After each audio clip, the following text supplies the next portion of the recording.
नमस्कार, टीवी 100 देख रहे हैं आप। मेरे यानी रोहित भामला के साथ स्वागत करता हूं आपका मेरे इस डिबेट के प्रोग्राम में, जहां पर आज हम बात करेंगे धर्म अधर्म की उस लड़ाई के बारे में जो इस वक्त चल रही है। और हम उस खास विषय के बारे में भी आज चर्चा करने वाले हैं जो इस वक्त सबके जुबान पर तो है, लेकिन उस पर बात करने से परहेज करते हुए लोग नजर आ रहे। जी हां, देश में वक्फ बोर्ड की मनमानियों के बीच उसका तेजी से विरोध किया जा रहा है। इस बीच एक मांग और उठ रही है कि सनातन धर्म रक्षण बोर्ड भी यहां बनाया जाए। यही मांग कथावाचक यहां पर देवकी नंदन ठाकुर ने भी की है। देवकी नंदन ठाकुर ने कहा है कि सनातन धर्म के लोग वर्षों से शोषित रहे हैं और उनके अधिकारों की यहां रक्षा के लिए सनातन बोर्ड का गठन जरूरी है। उनका मानना है कि आजादी के बाद से सनातन धर्म ने बहुत कुछ सहा है और जब वक्फ बोर्ड का गठन हुआ था उसी समय सनातन बोर्ड का भी गठन होना चाहिए। उन्होंने यह भी कहा कि कश्मीर, अफगानिस्तान और बांग्लादेश में जो घटनाएं हुई है वही घटनाएं यदि हमारे देश में हुई तो हमें यहां इसका विरोध करना चाहिए। तो ठाकुर महाराज ने यह भी कहा कि हमारी संस्कृति और बहन बेटियों की इज्जत की सुरक्षा के लिए हमें एकजुट होना चाहिए। और उन्होंने यह भी कहा कि इस बारे में सरकार और विपक्ष से भी समर्थन की उम्मीद वो यहां पर करते हुए नजर आए। तो प्रसिद्ध कथावाचक ने यह भी स्पष्ट किया है कि 16 नवंबर को दिल्ली में आयोजित होने वाली सनातन धर्म संसद में इस मुद्दे पर गहन मंथन किया जाएगा। और धर्मगुरु ने यह भी कहा कि जिस प्रकार वक्फ बोर्ड का गठन मुस्लिम समुदाय की संपत्तियों की देखरेख के लिए किया गया है, उसी प्रकार सनातन धर्म के अनुयायियों के लिए भी एक मजबूत सनातन धर्म बोर्ड का गठन किया जाना चाहिए। उन्होंने कहा कि जब वक्फ बोर्ड बनाया गया था तभी सनातन बोर्ड का भी गठन होना चाहिए था ताकि हमारे धार्मिक अधिकार और हमारी संस्कृति का जो है संरक्षण हो सके। तो देवकी नंदन ठाकुर ने उत्तर प्रदेश के मुख्यमंत्री योगी आदित्यनाथ से प्रदेश स्तर पर सनातन बोर्ड के गठन की भी मांग की है ताकि राज्य में सनातन धर्म के अनुयायियों के धार्मिक स्थलों और संपत्तियों की सुरक्षा सुनिश्चित हो सके। उन्होंने यह भी कहा कि बोर्ड मंदिरों की जो है यहां पर स्वायत्तता, पूजा के धार्मिक क्रियाकल्पों की पवित्रता और यहां पर आस्थाओं की रक्षा में सहायक होगा। तो यह इस वक्त मुद्दा है। आज हम बातचीत करने वाले इस पूरे विषय पर बातचीत करेंगे हम, लेकिन उससे पहले आपको बताएं कि इस वक्त मांग की गई है देवकी नंदन ठाकुर की तरफ से कि एक हिंदू यहां पर बोर्ड भी बनाया जाए। उसको लेकर 16 तारीख को जो है वो यहां पर बैठक भी करने वाले। अब इसी पर आपको सुनवाते हैं धर्मगुरु का एक कथावाचक है देवकी नंदन ठाकुर ने क्या कुछ कहा, पहले वो बयान आपको सुनवाते हैं। सबसे ज्यादा अगर किसी ने सहा है तो वो हिंदुओं ने सहा है और ये बात हम सब प्रत्यक्षदर्शी हैं। हमारे अधिकार को ले लेकर दूसरों को दिया गया। हम ये नहीं कह रहे हमारे देश में कोई भी रहे, ये देश सेकुलर कंट्री है, लेकिन जो देश सेकुलर कंट्री है उस देश में एक विशेष समुदाय के लिए सारे दरवाजे खोल दिए जाएं लूटने के और दूसरे समुदाय को बंद कर दिया जाए कि तुम कुछ कहोगे ही नहीं, ये गलत है। अगर इस देश में आजादी के बाद सनातन वक्फ बोर्ड बनाया गया उसी समय सनातन बोर्ड का निर्माण होना चाहिए था। मंदिर, देवालय, पूजा स्थल, तीर्थ, हमारी गुरुकुलम परंपराएं, गौ माता की दशा, आने वाले हमारे बच्चों के संस्कारों के विषय, आने वाली पीढ़ी की चिंता, अगर आज हम वर्तमान युग के सनातनी नहीं करेंगे तो जो हम लोगों का हाल अफगानिस्तान, पाकिस्तान, बांग्लादेश और कश्मीर में हुआ है वही हाल हमारा भारत में भी होगा। आप हमें एक दिन दीजिए, हम सरकार से प्रयास करेंगे और सभी विपक्षी दलों से भी प्रयास करेंगे कि जब आप सबके लिए दरवाजा खोलते हो तो हम सनातनियों के लिए भी दरवाजा खोलो। हम भी वोट रहे हैं आपके, हम भी आप लोगों को वोट करते हैं। ऐसी कोई पार्टी नहीं जिस पार्टी को ये गारंटी से कहे कि हमें किसी सनातनी का वोट नहीं मिलता। सबका वोट हम सनातनियों का वोट सभी पार्टियों को मिलता है, तो हमारी रक्षा करने कौन आएगा? तभी आपने सुना इस पर हिंदू धर्मगुरु या कहे कि कथावाचक देविका नंदन ठाकुर ने क्या कुछ कहा। उनकी मांग है कि जिस तरह से वक्फ बोर्ड का यहां पर गठन हुआ था आजादी के बाद, उसी के साथ साथ हिंदू बोर्ड का भी गठन होना चाहिए था, कहे कि सनातन बोर्ड का भी गठन होना चाहिए था। और जिस तरह से उन्होंने यहां पर रेफरेंस भी दिया कि जिस तरह से पाकिस्तान, बांग्लादेश और तमाम देशों के अंदर इस वक्त हिंदुओं की स्थिति बनी हुई है, उस तरह की स्थिति भारत के अंदर ना बने, उसको रोकथाम करने के लिए इस तरह के कदम उठाना जरूरी है। 16 तारीख को उन्होंने हिंदू संसद की एक बैठक का आयोजन भी किया है जहां पर वो चर्चा करेंगे। लेकिन इस बीच एक और बयानबाजी यहां पर देखने को मिले। इसी देविका नंदन ठाकुर साहब महाराज जी के बयान के बाद एक और बयान आता है तौकीर रजा साहब की तरफ से, जो कि इत्तेहाद मिल्लत परिषद के अध्यक्ष, उनकी तरफ से बयान आता है कि हमारे नौजवान चुप नहीं बैठेंगे। अभी वो चुप बैठे किसी कारणवश, और हम फिर दिल्ली की तरफ कूच करेंगे। 24 तारीख को उन्होंने कहा कि हम दिल्ली की तरफ कूच करने वाले हैं, और दिल्ली कूच के बाद भी अगर फैसला सामने नहीं आता है तो 15 दिन बाद फिर हम कूच करेंगे। और इसी तरह से उन्होंने यह भी कहा कि इसकी जिम्मेदारी फिर उन्हीं लोगों की होगी। तो बयानबाजियों का दौर इस वक्त देखने को मिल रहा है। तमाम पार्टियों की तरफ से भी अपनी राजनीतिक प्रतिक्रिया भी निकलकर सामने आ रही है, वो भी हम आपको कुछ देर में सुनाएंगे। लेकिन उससे पहले धर्म की लड़ाई बन चुकी है। हालांकि एक मांग छोटी सी यहां पर की गई थी धर्मगुरु की तरफ से, देविकानंदन ठाकुर की तरफ से, कि यहां पर हिंदू जो कह के यहां पर वो बनाया जाना चाहिए, ग्रुप बनाना चाहिए, और उसी को लेकर उन्होंने मांग की थी। लेकिन इस बीच ये एक चर्चा का विषय बन गया, कंट्रोवर्सी का विषय बन गया, और इसी बीच अब इस पर लड़ाइयां छिड़ गई है। आज हम इसी पर चर्चा करेंगे। चर्चा करने के लिए मेरे साथ यहां पर देखिए जाए हिंदू धर्मगुरु और मुस्लिम धर्मगुरु मेरे साथ जुड़ रहे हैं, उनका यहां पर रुख करेंगे। सबसे पहले मेरे साथ हाजी नाजिम खान साहब जो है यहां पर जुड़ चुके हैं, मुस्लिम धर्मगुरु, उनका यहां पर रुख करेंगे। बहुत बहुत स्वागत है साहब टीवी 100 पर आपका। उसके बाद मेरे साथ जुड़ चुके हैं तपोमूर्ति शास्त्री जी, हिंदू धर्मगुरु है, उनका बहुत बहुत स्वागत है साहब टीवी 100 पर। उसके बाद मेरे साथ जुड़ चुके हैं आचार्य प्रमोद मिश्रा जी, हिंदू धर्मगुरु, उनका बहुत बहुत स्वागत है टीवी 100 पर।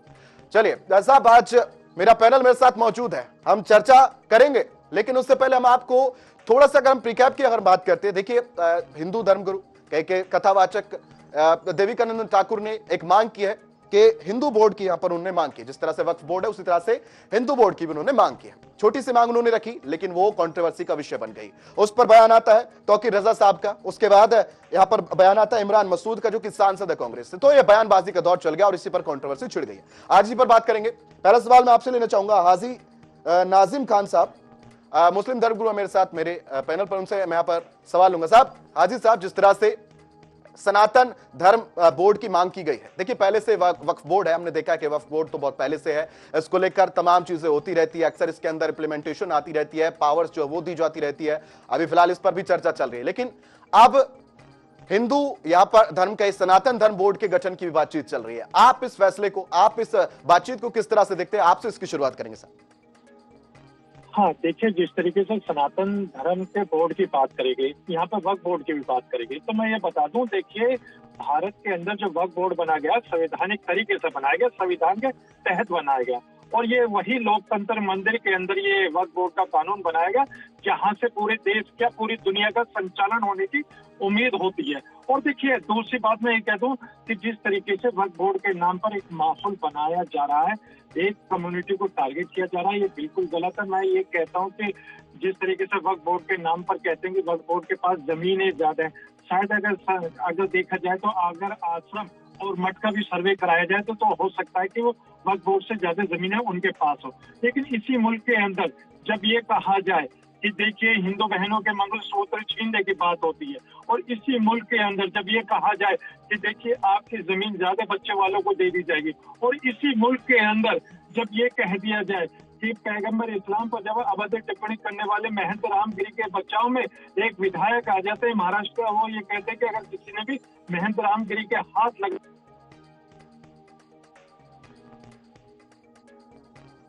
जी, अच्छा नाजिम जी, तकनीकी कारणों की वजह से आपकी आवाज यहां पर नहीं पहुंच पा रही है, मैं पे आपका रुख करूंगा। यहां पर मेरे साथ आचार्य प्रमोद मिश्रा जी भी जुड़े हुए हैं, धर्मगुरु है, उनका यहां पर रुख करूंगा।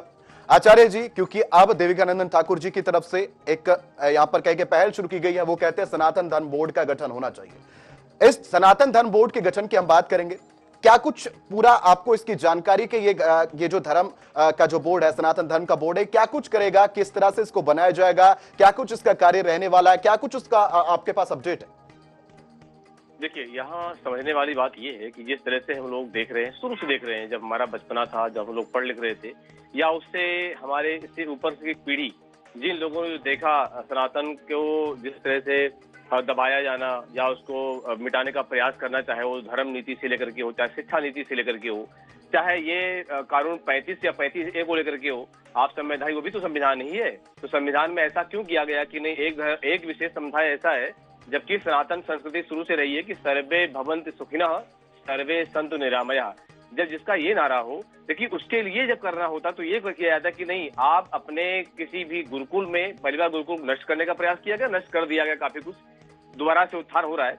लेकिन गुरुकुल को नष्ट करना, आप रामायण, गीता, भागवत, महाभारत को न पढ़ाना या न पढ़ाने देना, महाभारत के लिए अफवाह फैलाना कि महाभारत घर में रखेंगे तो महाभारत होती रहेगी, ऐसी बातों को अफवाह फैला करके उसको जो सहिष्णु लोग हैं, विशेषकर हृदय से सोचने वाले हैं, न कि दिमाग से, तो वहां तक ये बात पहुंचा देना कि नहीं, महाभारत जैसे जो पंचम वेद कहा जाता है उसको भी घर में न रखना, या रखोगे तो महाभारत हो जाएगी, ऐसी चीजों को फैलाना। दूसरी बात, जब एक ऐसा वक्फ बोर्ड की अगर हम बात करें जो संवैधानिक तरीके से वो बन सकता है, तो क्या सनातन बोर्ड नहीं बन सकता? दूसरी बात, क्या वक्फ बोर्ड किसी और देश में है? जितने भी मतलब लगभग 56-57 मुस्लिम कंट्रियां हैं पूरे विश्व में, तो क्या वक्फ बोर्ड और भी कंट्री में कहीं है? तो भारत में उसकी जरूरत क्यों है? भारत में उसकी आवश्यकता क्या पड़ी ऐसे कि आपको वक्फ बोर्ड की बहुत जरूरत पड़ गई? जब सारे यहाँ मिलजुल के रहे थे, तो जब एक दूसरे का सम्मान कर रहे थे, जब एक मुस्लिम हमारा सम्मान कर रहा है, हम एक मुस्लिम को भाई की तरह सम्मान कर रहे हैं, तो बोर्ड की जरूरत क्या है? ये किसने किया? तो जब ऐसी बातें, एक तरफा बातें आने लगती हैं, एक तरफा ज्ञान जब कोई बघाड़ने लगता है, तब कहीं ना कहीं कष्ट होता है कि नहीं, हम साथ रहने को तैयार हो रहे हैं, लेकिन कोई ऐसा कौन व्यक्ति है? आचार्य जी, मैं आऊंगा आपके पास, लेकिन नाजिम खान साहब से जवाब ले लेता। आपने एक सवाल किया था यहाँ पर, नाजिम खान साहब, क्योंकि देखिए हमने अभी तक देखा है कि जिस तरह से वक्फ बोर्ड का लगातार विरोध प्रदर्शन हो रहा है, विरोध उस पर किया जाता है, बयानबाजी उस पर दी जाती है, तो अब जिस तरह से सनातन धर्म बोर्ड की यहाँ पर मांग की जा रही है, अब एक तरफ तो एक बोर्ड का जो है यहाँ पर विरोध किया जा रहा है, दूसरी तरफ दूसरे बोर्ड की यहाँ पर मांग की जा रही है, किस तरह से देखते हैं इस फैसले को आप? हाँ, मैं देखिए, जिस तरीके से सनातन धर्म बोर्ड की बात हो रही है, तो मैं कहता हूँ कि देखिए, पूरे भारत के अंदर सनातन धर्म है। देखिए भाई, यहाँ बोर्ड की क्या जरूरत है? लेकिन जिस तरीके से जमीन कब्जाने की बात हो रही है यहाँ पर भारत के अंदर सनातन बोर्ड के नाम पर, ये गौर फिक्र करने वाली बात है। और देखिए, मैं ये कहता हूँ कि आश्रम की जमीनों की जांच क्यों नहीं होनी चाहिए? होनी चाहिए। मठ की जमीनों की भी जांच होनी चाहिए, ताकि पता चले देश के अंदर कि आश्रम के नाम पर कितनी जमीनें किसके पास है और मठ के पास कितनी जमीनें। और देखिए, अभी हमारे आचार्य प्रमोद मिश्रा जी ने एक बात कही कि देखिए, भारत के अंदर तो वक्फ बोर्ड है, लेकिन 57 मुस्लिम कंट्री है, वहां पर वक्फ बोर्ड नहीं है। तो मैं इन्हें बता दूं कि भारत में संविधान चलता है और मुस्लिम कंट्री के अंदर हमेशा शरिया चलता है, और वहां देखिए, जहां शरिया होता है वहां पर वक्फ बोर्ड की जरूरत नहीं होती। अब भारत के अंदर जिस तरीके का माहौल आज बन रहा है, तो ये बिल्कुल एक कम्युनिटी के खिलाफ बन रहा है। और देखिए, एक बात मैं कहता हूँ कि मुझे याद आ जाती है मौलाना अबुल कलाम आजाद साहब की बात, जिन्होंने कहा था कि भारत के जी। अच्छा, नाजिम खान साहब, फिर तकनीकी कारणों की वजह से आपकी आवाज हम तक नहीं पहुंच पा रही, मैं आपका फिर रुख करूंगा। तपोमूर्ति शास्त्री जी हमारे साथ जुड़े हुए, हिंदू धर्मगुरु, उनका भी यहां पर रुख कर लेते हैं। तपोमूर्ति जी, क्योंकि अब देखिए मांग की गई है सनातन धर्म बोर्ड की, और कोशिश वहां से की जा रही है कि अब हमारे बोर्ड को भी यहां पर मान्यता दी जाए, और यह भी कहा गया कि जब जिस तरह से आजादी के बाद इस धर्म के बोर्ड को बनाया गया, वक्फ बोर्ड को बनाया गया, तभी सनातन धर्म के बोर्ड को भी बना दिया चाहिए। तो मांग क्यों नहीं की गई थी, और आज अगर मांग की जा रही है तो उसका विरोध क्यों किया जा रहा है? मांग की जा रही है आज इसीलिए जरूरी है क्योंकि बांग्लादेश और अफगानिस्तान, पाकिस्तान नहीं बनाना है हिंदुस्तान को। अगर ये सनातन बोर्ड अगर गलत है तो इनका वक्फ बोर्ड बहुत ज्यादा गलत है। ये कह रहे हैं कि हमारे मठ मंदिर को के पास ज्यादा जमीन है। अरे महाराज, हमारी 4 लाख मठ मंदिर जो है वो सरकार के अधीन में है। आप इस चीज को जांच लीजिए, देख लीजिए, आपको विस्तार रूप से पता चल जाएगा आपके बारे में। और ये जो लैंड जिहाद, बाकी जितने जिहाद है, ये सब तो मुसलमानों के प्रति हो रहे हैं, उस वक्फ बोर्ड के कारण ही हो रहा है ना। तो इस वक्फ बोर्ड को खत्म करना बहुत जरूरी है। सनातन बोर्ड तो बने ही, लेकिन इस वक्फ बोर्ड को खत्म करना परम आवश्यक है। नहीं तो बांग्लादेश, अफगानिस्तान बनने में हिंदुस्तान को अधिक समय नहीं लगेगा। ये संविधान की बार बार बात करते हैं। संविधान ये कितना मानते हैं, कितना? नाजिम खान साहब, संविधान को कितना मानते हैं? नाजिम खान साहब, कितना मानते हैं संविधान को? सवाल उठाया गया। सुनिए ना आवाज में। हेलो, जी जी जी, बिल्कुल आवाज आ रही है जी। हाँ, अभी देखिए बात क्या आती है कि संविधान की, देखिए हम लोग संविधान मानने वाले हैं, हम लोग अपनी देशभक्ति का प्रमाण नहीं देंगे। जिस तरीके से अंग्रेजों के सामने, अरे सुन लीजिए महाराज जी, सुन लीजिए, जिस तरीके से ब्रिटिश हुकूमत के सामने आप लोगों ने घुटने टेक के माफी मांग ली और आप हाजी नाजिम से उनकी देशभक्ति का प्रमाण मांगते, शर्म आनी चाहिए इस तरीके की बात करते हुए देश के अंदर। अरे हम वही मुस्लिम हैं जिन्होंने इस मुल्क को आजाद कराने के लिए हंसते हंसते फांसी के फंदे चूमे थे, ब्रिटिश हुकूमत को घुटने पे टिका दिया था, भगा दिया था यहाँ से इस मुल्क से, और आज आप हमसे कहते हैं कि आप संविधान को मानते। अरे भाई, हम हैं तो संविधान है, अगर हम ना होते तो यहाँ पे संविधान को आप लोग कब का खत्म कर चुके होते। और ये मुल्क है ना, सुन लीजिए, ये मुल्क संविधान, बिल्कुल नाजिम खान साहब, मैं सुनूंगा आपकी बात, लेकिन किसी के होने से नहीं होता, संविधान बनाया जाता है लोगों के लिए, भले के लिए, उनके राइट्स के लिए। लेकिन संविधान, आप कह रहे हैं कि मुस्लिम नहीं होते, कह के आप नहीं होते तो संविधान नहीं होते, ये कंट्रोवर्शियल बयान है, इस पर हम बाद में जाएंगे। लेकिन हम टॉपिक पर हम बातचीत करेंगे। तौकीर रजा साहब है, उन्होंने बयान दिया कि हम दिल्ली की तरफ कुछ करेंगे, हमारे नौजवान चुप नहीं बैठेंगे, वो कमजोर नहीं है। इस तरह के भाषण देने का क्या मतलब होता है? अगर आप एक तरफ कहते हैं हम संविधान को मानते हैं, दूसरी तरफ आप कहते हैं कि हम दिल्ली कूच करेंगे, हमारे तो नौजवान कमजोर नहीं है, तो इसका मतलब क्या है कि आप संविधान को किस हद तक मानते हुए नजर आ रहे हो?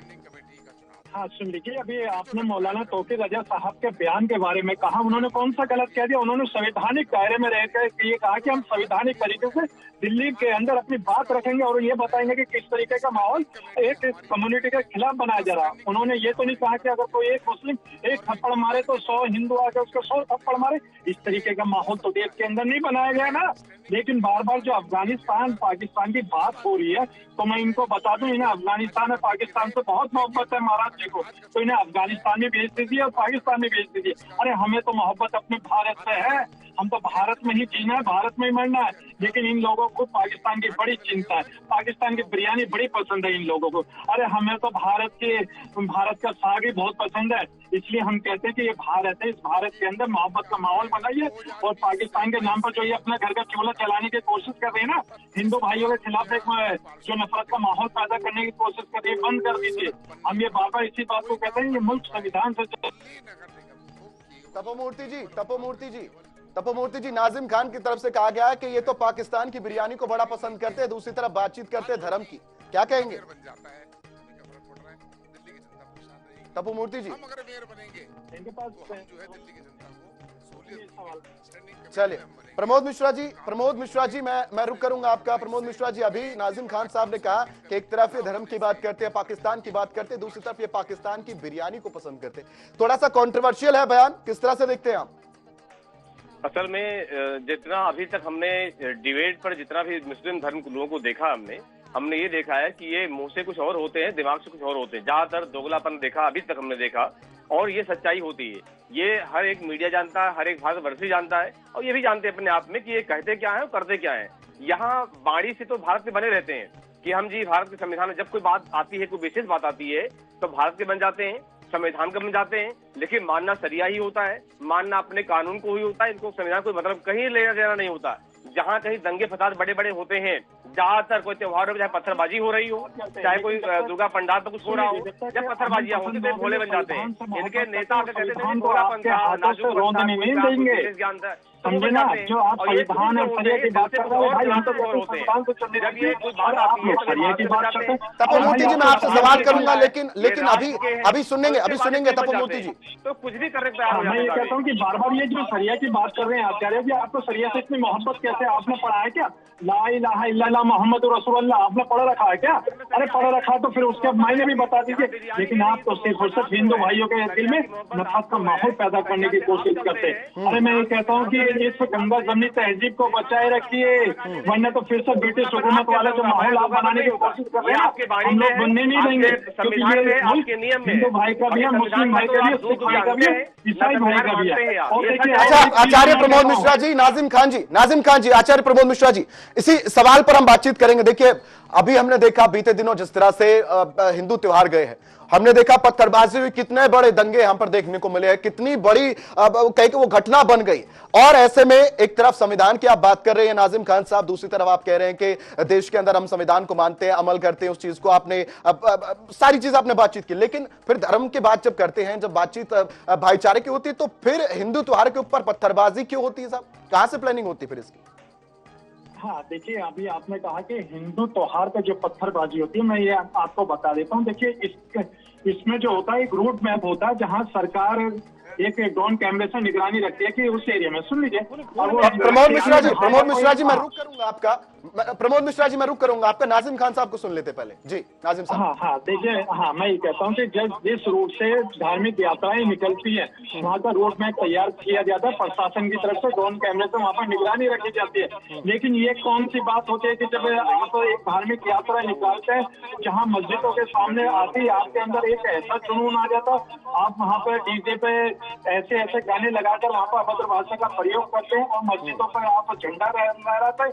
ये कौन सा संविधान के अंदर लिखा हुआ? अरे भाई, अगर आपको झंडा ही लहराना है मस्जिद के ऊपर तो भाई आप है ना तिरंगा लहराइए, जो हमारी आन शान है।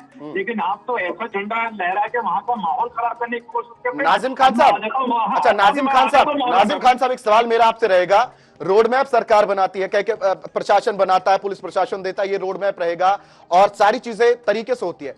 पत्थर छतों पर कौन बताता है कि कहां रखने, कैसे रखने, कितने रखने? इसकी तैयारी कौन करता है? इसकी जानकारी कौन देता है? प्रशासन के नैतिक जिम्मेदारी बनते है कि वहाँ पर उस क्षेत्र के अंदर ड्रोन कैमरे से निगरानी रखी जाए और जो कोई जी। अच्छा नाजिम खान साहब, फिर तकनीकी कारणों की वजह से आपकी आवाज पहुंच नहीं पा रही है। मैं नाजिम खान साहब आपका रुख करूंगा, लेकिन तपोमूर्ति जी मेरे साथ जुड़ चुके हैं, धर्मगुरु है, उनका रुख करेंगे। तपोमूर्ति जी, आप बिल्कुल तपोमूर्ति जी, मैं आपके सवाल ले रहा हूं। तपोमूर्ति जी, क्योंकि अभी उन्होंने धर्म की बात की, उन्होंने कहा कि त्योहारों के अंदर रोड मैप बनाया जाता है, मैंने कहा कि पत्थर कहां से आते हैं, ये सब चल रहा है। लेकिन तपोमूर्ति जी, मैं मुद्दे पर वापस आना चाहूंगा कि जिस तरह से सनातन धर्म बोर्ड की मांग की गई है, क्या जरूरत है सनातन धर्म बोर्ड की? किस तरह से इतने पहले ही बोर्ड बने हुए हैं, जिस तरह से हमने देखा कई दल बने हुए हैं, अब एक नए सनातन धर्म बोर्ड की जरूरत क्या है? और इस सनातन धर्म बोर्ड को अगर मान लीजिए बन भी जाता है तो इससे क्या लगता है कि इसके बन जाने के बाद क्या भाईचारा बन जाएगा? किसी भी तरह की चीजें जो है उसके ऊपर अवैध अतिक्रमण नहीं होगा, कोई लड़ाई झगड़ा नहीं होगा? क्या इसके गठन के बाद कुछ चीजें सॉल्व हो जाएंगी? देखिए जी, सबसे प्रथम बात की आपने कही सनातन बोर्ड बनना क्यों आवश्यक है। बिल्कुल। हमारे 4 लाख मठ मंदिर जो है वो सरकार के अधीन में है जी, ठीक है। सरकार मंदिरों से पैसा लेती है, मठों से पैसा लेती है, आश्रमों से पैसा लेती है, कभी मदरसे से, कभी चर्च से, कभी गुरुद्वारे से पैसा लेती है। अच्छा तपोमूर्ति जी, मैं यही रोकूंगा आपको। तपोमूर्ति जी, मैं इसी सवाल पर आपसे बातचीत करना चाहता हूँ। तपोमूर्ति जी, आप कह रहे हैं कि वो सरकारें जो है पैसा लेती है मंदिर से, लेकिन मंदिर बनाने के लिए पैसा भी तो देती है। जी, मैं कह रहा, आपने कहा कि सरकारें जो है पैसा लेती है मंदिरों से, दान पेटी से दान का जो पैसा आता है चंदा वो लेती है, लेकिन मंदिर बनाने के लिए पैसा भी तो सरकार देती है। वो मुसलमानों को भी देती है, वो क्रिश्चियन को भी दे रही है, वो ईसाई को भी दे रही है, वो सभी को दे रही है। परंतु और जो धर्म का पैसा आता है वो उनके कार्य में लगता है। हमारे गुरुकुल को नष्ट कर दिया जाता है, किसी को हमारे धर्म के प्रति आवाज कोई भी आघात करके चला जाता है, हमारे शास्त्रों के ऊपर कोई भी बोल के चला जाता है। उसके लिए सनातन बोर्ड परम आवश्यक है। अच्छा, कोई उदाहरण अगर आप पेश करना चाहे किस तरह से आपके धर्मगुरुओं के आश्रमों को किस तरह से आपके तमाम चीजें? मंदिर अभी आपके सामने में है, डासना मंदिर, जो सोते हुए महाराज नरसिंहानंद और माँ काली का जो पांडव कालीन के समय प्राचीन मंदिर है, उस पर 5000 मुसलमानों ने हमला कर दिया रात में। नाजिम खान साहब से अब जवाब ले लेते नाजिम खान साहब। मैं कहता हूँ जिस तरीके से अभी नवीन शास्त्री जी ने कहा है यदि नरसिम्हानंद जी के बारे में, तो मैं ये कहता हूँ कि देखिए, जो पैगंबर इस्लाम पर अवैध टिप्पणी करता है और पूरे मुल्क का माहौल खराब करने की कोशिश करता है, उसके खिलाफ रासू का कहता है कार्रवाई होनी चाहिए। और ये उनकी पैरवी करते हैं और झूठ बोलते हैं कि चैनल पर आकर के मंदिर पर आकर 5000 आदमी। अरे वहाँ शासन प्रशासन स्ट्रॉन्ग था, मजबूत था, जिन्होंने माहौल खराब होने से बचाया, क्योंकि वहाँ पर आप जैसे लोगों ने जाके वहाँ पर माहौल खराब करने की कोशिश करी है। तपोमूर्ति जी सुन लेते हैं नाजिम खान साहब को, फिर जवाब देंगे। जी नाजिम खान साहब। हाँ, मैं यही कह रहा हूँ कि जिस तरीके का देश के अंदर माहौल पैगंबर इस्लाम पर अवैध टिप्पणी करके यदि नरसिम्हा ने बनाने की कोशिश करी थी, ये तो योगी सरकार का मैं बहुत शुक्रगुजार हूँ कि उन्होंने वक्त रहते हुए माहौल को संभाल लिया। वरना तो ये तो चाहते थे कि यदि नरसिम्हानंद जी हिंदू मुसलमानों में लड़ाई हो, नरसंहार हो, इस तरीके का माहौल बनता और ये उनके चेले आके आपके टीवी चैनल पर आके उनका समर्थन करते, शर्म आनी चाहिए ना। और मैं देखिए एक चीज और कहता हूँ, अरे सुन लीजिए, अरे नवीन जी पेट में दर्द होने लगता है आप लोगों के।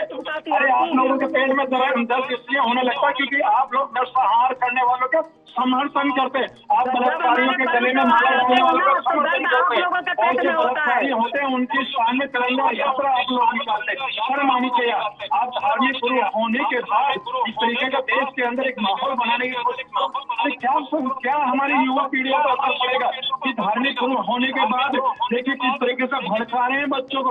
आप ही के एक धार्मिक गुरु थे, जंतर मंतर पे क्या कह रहे थे कि देखिए मैं मुसलमानों का नरसंहार।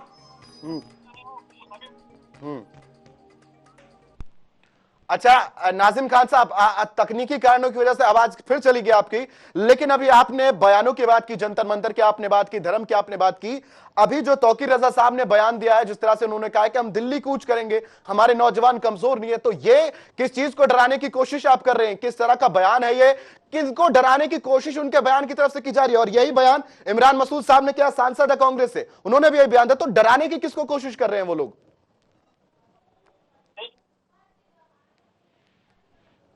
नाजिम खान साहब। इमरान मसूद, हाँ हाँ, मेरी आवाज आ रही है ना? बिल्कुल बिल्कुल बिल्कुल, कंटिन्यू करेंगे। हाँ, मैं कह रहा हूँ जिस तरीके से मौलाना तौकीर रजा साहब के बयान की बातें होती है, देखिए उन्होंने कोई गलत नहीं कहा, उन्होंने संवैधानिक दायरे में रहकर ये कहा है कि हम तो जहां पर नाजिम बयान खान दिया साहब, अगर उन्होंने संवैधानिक दायरे में रहकर ये सब कहा है, तो उन्होंने ये भी कहा कि जिस तरह से हम दिल्ली कूच करेंगे, हम सुनवाई नहीं होगी, 15 दिन बाद फिर जाएंगे और उसके जिम्मेदार ये लोग खुद होंगे। तो ये तो संवैधानिक बयान नहीं हो सकता। ये डराने की कोशिश की जा रही है कि हम चुप नहीं बैठे हैं, हमारे नौजवान भी अब बड़े हो गए हैं, हमारे पास भी पावर है, और माइनॉरिटीज को धमकाने की कोशिश। तो वो जिस तरह की कंट्रोवर्सी बनाना चाहते हैं, वो भी तो एक संवैधानिक तौर पर नहीं हो सकता ना साहब। ये वक्फ बोर्ड के संविधान में लिखा हुआ है। मौलाना तौकीर रजा साहब की बात और उनके बयान की बातें करी जा रही है, तो मैं आपको बता दूं कि इसी भारत के अंदर जब हमारे किसान भाई आ रहे थे, तो यहाँ दिल्ली बॉर्डर पर क्या लगा दिए थे? कीले लगा दी थी, जैसे वो हमारे भारतीय किसान भाई ना होकर मान के चलिए जैसे पाकिस्तान से आए, अफगानिस्तान से आए, वहां से आए। इस तरीके का माहौल देश के अंदर बनाएगा। अगर मौलाना तौकीर रजा साहब ने सीधी सी बात ये कह दी कि हम अपने संविधान में आकर रखेंगे, सड़कों पे हम बिल्कुल एकदम संविधान के तहत चलेंगे, तो इसमें कौन सी बुराई कर दी उन्होंने? हाँ, लेकिन अगर ये कहता है कि देश के अंदर कि भी हाँ देखिए एक कम्युनिटी के खिलाफ बहिष्कार करे जाए, उनके जिस तरीके से अभी आपने देखा होगा कुंभ का मेले का बहुत चल रहा माहौल कि वहाँ पर मुस्लिम दुकानें नहीं लगाने दी जाएगी, तो देखिए मैं उसी बात पे आ जाता हूँ। भारत के अंदर मुसलमानों के नाम पर हिंदू भाइयों के साथ जिस तरीके का माहौल करा जा रहा, मुसलमानों के चक्कर में हिंदू भाइयों की दुकानों को लूटा जाता और उन्हें मना कर दिया जाता कि हम मुसलमानों से सामान नहीं लेंगे। यानी कि मुसलमान अगर सामान लेगा तो हिंदू भाइयों की दुकान से लेगा ना। अगर जब वो हिंदू भाइयों की दुकान से सामान नहीं लेगा तो हमारे हिंदू भाई बेरोजगार होंगे। लेकिन ये इस तरीके की बात तो कोई नहीं करेगा। खान साहब इसका जवाब ले लेते हैं अब, नाजिम खान साहब इसका जवाब ले लेते हैं तपोमूर्ति जी से। तपोमूर्ति जी, अब महाकुंभ की शुरुआत हो चुकी है, महाकुंभ की तैयारियां जोरों शोरों पर है। इस बीच चर्चा बनी है कि यहां पर गैर हिंदुओं को, गैर सनातनियों को वहां पर दुकान नहीं लगाने दी जाएगी। ये इनका भी यहां पर कह के इनकी भी एक थोड़ी सी मांग है कि इस तरह की चीजों से आपसी भाईचारा जो है वो अमल में नहीं आता। ये चीजें, इस तरह के बयान, इस तरह की चीजें तो भाईचारे को जो खराब करती है। इस फैसले को लेने के पीछे भी फिर क्या बातचीत हुई? क्योंकि अब सनातन धर्म बोर्ड की बात हो रही, एक तरफ कह रहे कि गैर सनातनियों को उसके अंदर शामिल नहीं होने दिया जाएगा। ये किस तरह का न्याय हुआ फिर? बिल्कुल इसकी परमावश्यक है, और इसमें गलत क्या है? कभी देखते हो उसमें थूक मिला दिया जाता है आपका धर्म भ्रष्ट करने के लिए, अनेक प्रकार की चीजें की जाती है आपका धर्म भ्रष्ट करने को। अरे गाजियाबाद की घटना आप भूलिए, गाजियाबाद के अंदर किस तरीके से एक गरीबा ने अपने मकान जो जिसके यहाँ पे डोगरा। अच्छा नाजिम खान साहब तिरुपति जी, मैं बात करूंगा तपोमूर्ति जी और नाजिम खान साहब। एक छोटा सा सवाल आपने यहां पर किया कि महाकुंभ के अंदर हिंदुओं को नहीं जाने। तपोमूर्ति जी मैं एक सवाल करना चाहता हूं। नाजिम खान साहब, अभी आपने कहा कि जिस तरह से प्रयागराज के अंदर जिस तरह से महाकुंभ होने वाला है, हमें दुकानें नहीं लगाने दी जाएगी। मक्का मदीना के अंदर क्या हिंदुओं को जाने दिया जाता है? क्या गैर मुस्लिमों को वहां पर जाने की इजाजत है? हाँ देखिए, बिल्कुल इजाजत है। अभी आपने देखा होगा पिछले साल स्मृति ईरानी गई थी, मदीने में होके आई थी, बताइए किसने रोका? सरकार ने स्वागत करा वहां पे। अच्छा नाजिम खान साहब, हज करने जा सकते हैं क्या गैर मुस्लिम? वहां हज करने जा सकते हैं क्या? इसकी अनुमति देते हैं नाजिम खान साहब? हमारे भारत सरकार की नैतिक जिम्मेदारी का वो सऊदी, मैं ये कहता हूं कि भारत सरकार की नैतिक जिम्मेदारी बनती है कि सऊदी सरकार से बात करे कि भारत के हिंदू भाइयों को परमिशन दे सऊदी अरब में हज करने के लिए। सरकार पर डाल दिया, महाकुंभ की बात थी तो धर्म पर डाल दिया। स्पष्ट रूप से साबित होता है कि एक तरफ तो आप कहते हैं कि मेरे अंगने में तुम्हारा क्या काम है, और दूसरी तरफ आप कहते हैं कि तुम्हारे अंगने में तो हम जाएंगे ही जाएंगे, रोक कर दिखाए। आप बात कर रहे हो धर्म की, लेकिन ये कैसी धर्म की बातचीत हुई कि हमारे धर्म के अंदर आपकी एंट्री नहीं है, लेकिन आपका कोई प्रोग्राम होगा हम उसके अंदर दुकान लगाएंगे? हाँ सुन तो लीजिए, देखिए जब मेरा अगर कोई ईद बकरीद का त्योहार आता है, देखिए आपके टीवी 100 चैनल पे हाजी नाजिम बड़ी जिम्मेदारी के साथ एक बात कहता है, जब हाजी नाजिम का ईद बकरीद का त्योहार आएगा तो मैं अपने सारे मुस्लिम से अपील कर।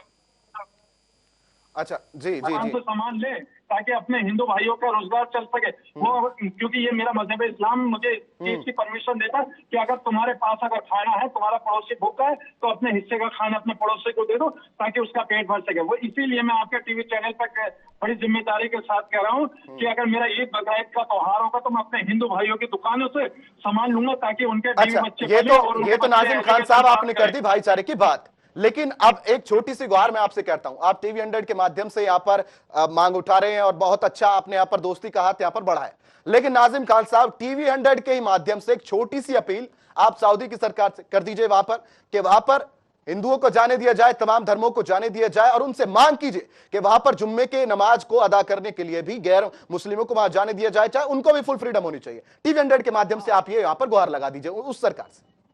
हाँ, देखिए, मैं आपके टीवी 100 चैनल के माध्यम से सऊदी सरकार से अपील करता हूँ कि हमारे भारत के हिंदू भाइयों की बड़ी तमन्ना है कि सऊदी में जाकर जुमे की नमाज अदा करें और वहाँ उनको आने दीजिए, कोई उन्हें मत रोकिए, क्योंकि उनकी आस्था है मजहब इस्लाम के अंदर है, इसलिए हिंदू भाइयों को सऊदी अरब के अंदर आने दीजिए, उन्हें रोके मत। मैं आपके टीवी 100 चैनल के माध्यम से बार बार इसी बात की अपील करता हूँ, सऊदी सरकार को सोचना चाहिए हिंदू भाइयों की आस्था का ध्यान रखते हुए, क्योंकि उनकी आस्था मजहब इस्लाम में है, तो उनको इसकी परमिशन देनी चाहिए। अच्छा, आस्था की बात नाजिम खान साहब करेंगे, बातचीत भाईचारे की हुई थी, लेकिन अब तपोमूर्ति जी, अभी टीवी 100 के माध्यम से नाजिम खान साहब ने, जो कि इस्लामिक स्कॉलर है, उन्होंने मांग कर दी है। चलिए, उन्होंने कैसे भी कहा, लेकिन मांग कर दिया।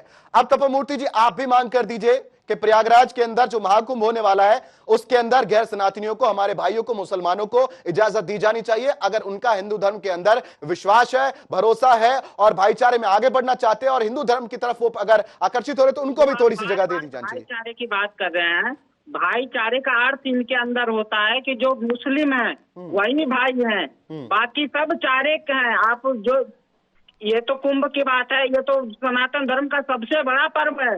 सबसे संतों का जो महाकुंभ जो लगने जा रहा है, इससे संत की बहुत बड़ी आस्था है। यहाँ संत महात्मा लोग रह के कई दिनों तक की तपस्या करते हैं। अच्छा तपोमूर्ति जी, अपील तो आप कर सकते हैं ना तपोमूर्ति जी। नाजिम खान साहब ने तपोमूर्ति जी कैसे भी करके नाजिम, अच्छा तपोमूर्ति जी, शास्त्री जी, क्योंकि नाजिम खान साहब ने पहल तो कर दिया, उन्होंने मांग तो करी, आप भी एक मांग कर दीजिए कि अगर मेरे मुसलमान भाइयों को, मेरे गैर सनातनियों को अगर मेरे धर्म से कुछ भी अगर प्यार है, मोहब्बत है, भाईचारा वो निभाना चाहते तो उनको इजाजत दी जानी चाहिए। आप भी टीवी 100 के माध्यम से ये यहाँ पर अनुरोध छोटा सा कर दीजिए कि प्रयागराज के अंदर महाकुंभ होने वाला, इजाजत देनी चाहिए। नहीं, देखिए, ये बार बार बोलते कुछ और है, करते कुछ है। कई बार, एक बार होता है, 2 बार होता है, भाईचारा के हिसाब से मत लगाइए। बोल तो आप भी सकते हैं, आप क्यों नहीं बोल रहे? आप भी बोल दीजिए एक बार कि हाँ हम इजाजत देते हैं, आइए आप दुकान लगाइए खुलकर। बिल्कुल नहीं। एक बार धोखा खाया हुआ व्यक्ति, एक बार जला हुआ व्यक्ति छाछ भी फूक फूक के पीता है, तो हम, ये तो बहुत बड़ा पर्व है हमारा, ये हमारे संतों का अपमान हो जाएगा। संतों का जो इतना बड़ा धर्म, अभी आपने देखा राम मंदिर में क्या हुआ, प्रभु फिर से आप वही कार्य करने को कह रहे हैं। अच्छा, तो जो मुसलमान कर रहे हैं सऊदी अरब में, फिर वो सही कर रहे हैं क्योंकि वो भी हिंदुओं को नहीं आने दे रहे। आप मुसलमानों को ना आने दे, वो हिंदुओं को ना आने दे, भाईचारा कैसे बनेगा? भाईचारे की बात कैसे होगी? पहले हर बार हिंदू ने ही ठेका ले रखा है पहले भाईचारा निभाने का। अभी की तो नाजिम खान साहब ने बात शुरू तो की, वो कह रहे थे कि मैं गुहार करता हूँ सऊदी सरकार देख तो लीजिए प्रभु, देख तो लीजिए, कई बार हमारे धर्म गुरु, हमारे महामंडलेश्वर, हमारे गुरु जी ने ऐसा कहा है, लेकिन उससे कोई फायदा नहीं होता। हर एक बार वही, जब वो घटना घटित हो जाती है, फिर आके ये वही कह देते हैं कि हम तो हिंदू। तपोमूर्ति जी, ये तपोमूर्ति जी हो गई इतिहास की बात, लेकिन नाजिम खान साहब आज के दिन ये अपील तो कर रहे हैं कि हाँ हम आगे बढ़ते हैं, चलिए एक हाथ मिलाते हैं। एक हाथ आप भी बढ़ा दीजिए, क्योंकि पुरानी बातों पर हम बाद में बात कर लेते हैं आज। लेकिन महाकुंभ के प्रति, महाकुंभ ऐसा पर्व जो संतों का प्रभु ऐसा पर्व है, जो कुछ संत कई वर्ष तक की, जो नागा लोग रहते हैं हमारे जंगलों में, गुफाओं में तपस्या करते हैं, वो स्नान करने आते हैं, उनका धर्म भ्रष्ट करने का हमें, आप कह रहे हैं कि इजाजत दे दीजिए उन्हें। अच्छा तपोमूर्ति जी, क्योंकि अब जिस तरह से आपको ऐतराज है कि वो लोग ना आए, लेकिन फिर जब मक्का मदीना की बात आती है, फिर क्या आपको उससे ऐतराज है कि वो हमें नहीं बुलाते, हमें नहीं जाने देते? आपको उससे ऐतराज है कि नहीं है? मक्का मदीना जाके हम करेंगे क्या? उनसे पहले जब मक्का मदीना भेजते तो वहाँ तो सारे मुसलमान हैं, और वहाँ जब हम कुछ पान करेंगे तो हमारा धर्म तो पहले भ्रष्ट हो जाएगा, हमें नहीं जाना है मक्का मदीना। अरे तपोमूर्ति जी, आपको तो शास्त्रों का ज्ञान है, आप तो शास्त्री हैं, आपको तो सब पता है, लेकिन अगर किसी दूसरे धर्म की अगर कहें कि पवित्र स्थल पर जाने से धर्म भ्रष्ट कैसे हो जाता है? साहब, ये कैसा बयान आप दे रहे हैं?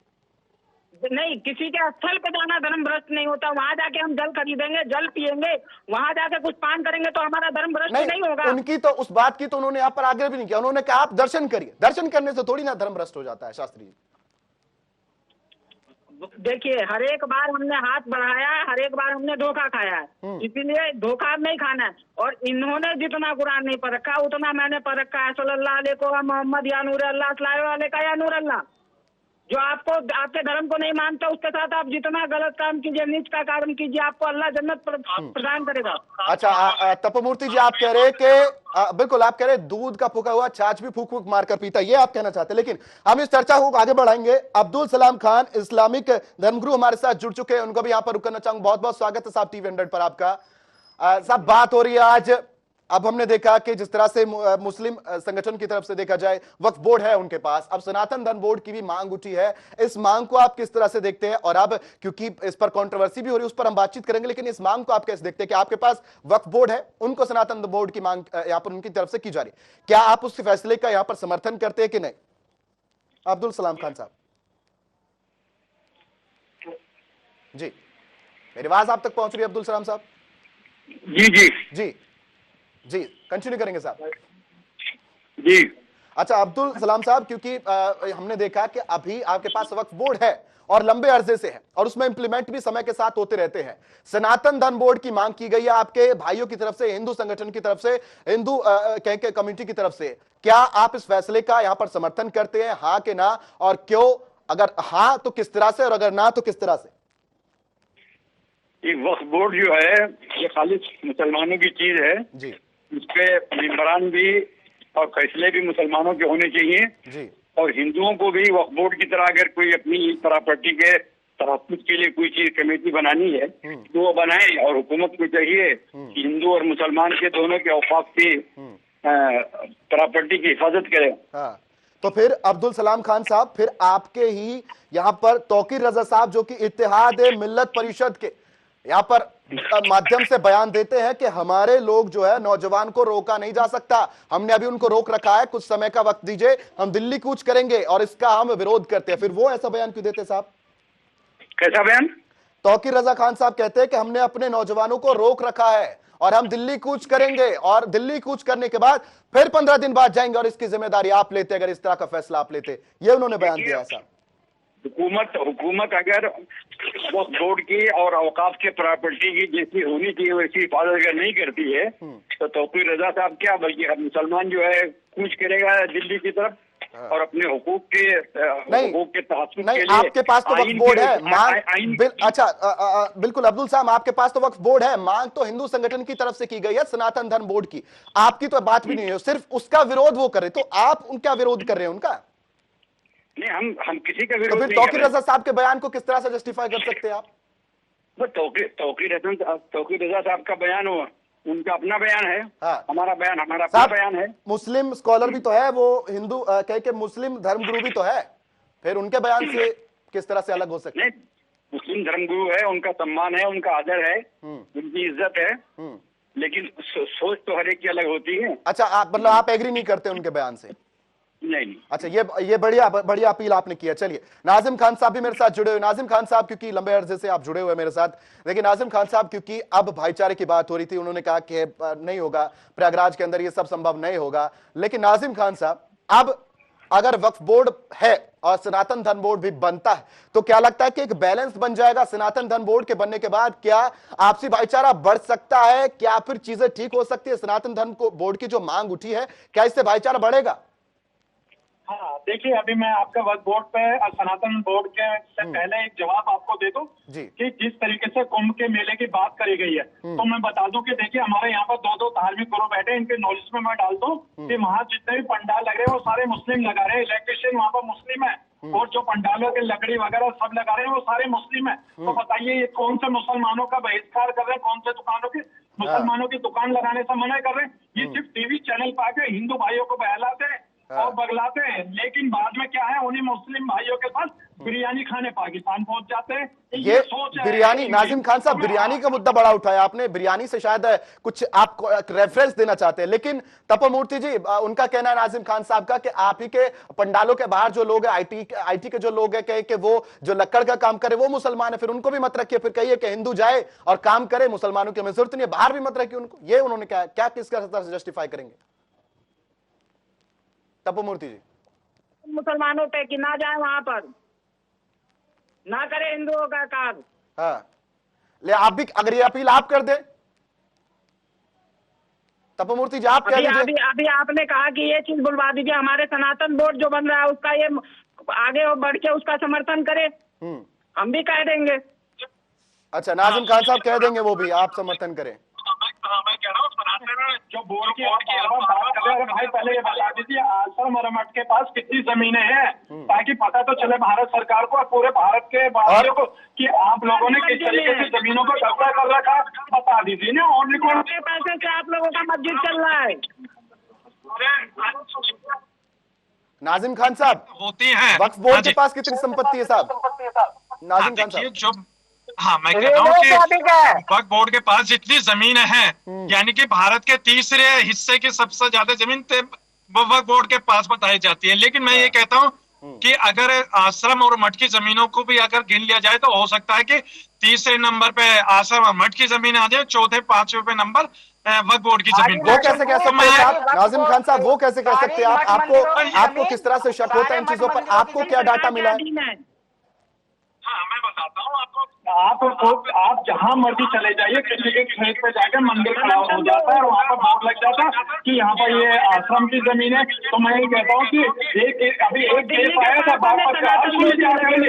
अच्छा, देखिए समय की कमी है साहब, समय की कमी है। तपोमूर्ति जी, नाजिम खान साहब, तपोमूर्ति जी, समय की कमी है, समय की कमी है। मैं एक आखिरी सवाल आपसे लूंगा तपोमूर्ति जी, पहला सवाल, आखिरी सवाल आपसे यहाँ पर ये लेना चाहूंगा कि अब सनातन धर्म बोर्ड की मांग आपने की है, किस तरह से इसको आगे आप लेकर जाएंगे? 16 तारीख को बैठक होनी है, क्या कुछ आप फैसले लेने वाले, किस तरह से सनातन धर्म बोर्ड को आप लाने वाले हैं साहब? सनातन धर्म का बोर्ड जो गठन हो रहा है 16 तारीख को जो भजनपुरा में, उसमें हम सभी लोग आमंत्रित हैं और वहां से जो गर्जना होगी वो पूरे भारत में होगी। और इसको सरकार जब तक मान नहीं बनाएगी तब तक सनातन धर्म बोर्ड के लिए साधु संत इसी प्रकार से धर्म करेंगे, सनातन धर्म संसद करेंगे और बढ़िया तरीके से करना होगा। नहीं तो ये जो हमारे जो धर्म पे बार बार आघात होती है, ये हमेशा होती रहेगी। अच्छा, बिल्कुल बिल्कुल बिल्कुल। अब नाजिम खान साहब, आखिरी कमेंट आपसे लेना चाहूंगा। 16 तारीख को बैठक होने वाली है सनातन धर्म बोर्ड बैठक की, किस तरह से आप इस फैसले को यहाँ पर समर्थन करेंगे? आखिरी सवाल और कुछ शब्दों में इसको खत्म करेंगे साहब। हाँ, मैं ये कहता हूँ कि ये धर्म संसद के नाम पर सिर्फ और सिर्फ हिंदू भाइयों को भड़काने का काम करेंगे, देश के अंदर नफरत का माहौल पैदा करने की बात करेंगे और हिंदू भाइयों को सड़कों पर लाकर हिंदू भाइयों को जेल में भरवाकर ये इस तरीके का काम करेंगे। मैं अपने हिंदू भाइयों से कहता हूँ कि ऐसे आचार्यों ने किसी की बातों में जाए, क्योंकि ये मुल्क आपका है। बिल्कुल बिल्कुल बिल्कुल। देखिए, समय मैंने आप सभी को दिया, समय मैंने आपको सभी को दिया। कल फिर इसी समय बातचीत करेंगे, कल फिर इसी समय बातचीत करेंगे।